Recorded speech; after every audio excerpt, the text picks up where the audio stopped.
Thank you for holding this hearing. Thank you all for agreeing to be here. It's important. It's actually a tricky and difficult topic because I think there are two kinds of things we're trying to address. The first is generated disinformation, and I think you're going to describe some of those efforts today, but that is some foreign adversary, Iran, China, Russia.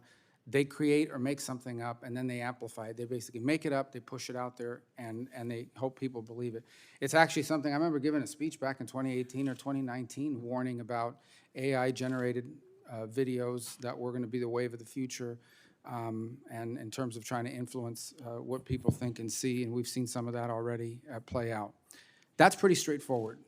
Let me tell you where it gets complicated. Where it gets complicated is there is a pre-existing view that people have in American politics. I use this as an example, not because I generally agree with it, but because I think it's an important example. There are people in the United States who believe that perhaps we shouldn't have gotten involved with Ukraine or shouldn't have gotten involved in the conflict in Europe. Vladimir Putin also happens to believe and hope that that's what we will conclude.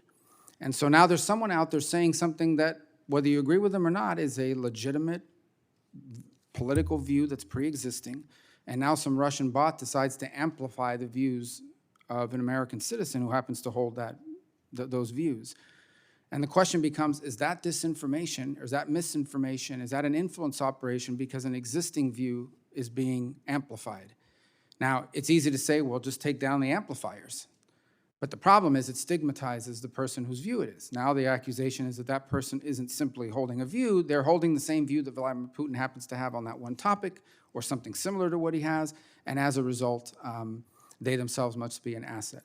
And that's problematic, and it's complicated. And as we try to manage all of this, we recall that in 2020, this is now well known, obviously it's been well discussed, there was a laptop, Hunter Biden's laptop. There was a story in the New York Post, and 51 former, and I say former because I have people coming up all the time saying intelligence officers, these are former intelligence officials, went out and said this has all of the attributes of a Russian disinformation campaign. And as a result, the New York Post, who posted the original story, had their story censored and taken down, their account locked.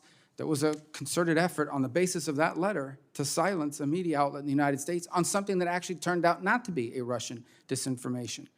Even though I imagine maybe the Russians wanted to spread that story. They might have amplified it, but it also happened to be factual.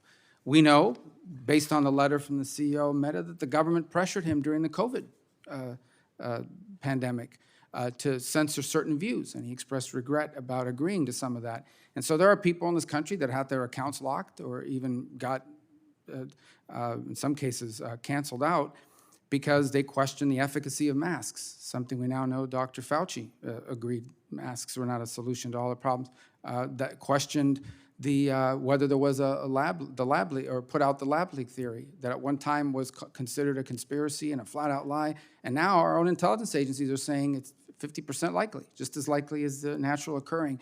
So this is a tricky minefield, and it's even trickier now because Russia's still doing it more than anybody else, but the others, you don't need to have a big, expensive operation to pursue some of this.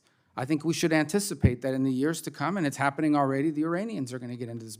They already are. The Chinese are going to get into this business. They already are, and you see them using that in other countries to sow discord and division. It's coming. It's also North Korea, multiple, and maybe even friendly states who have a preference on how American public opinion turns.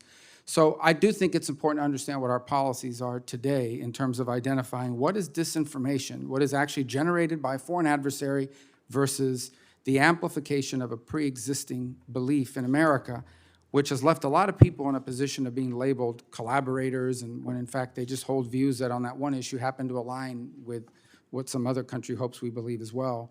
And I'm very interested to learn what our internal policies are in these companies, because I think it's a minefield that we may end up sowing in an effort to prevent discord.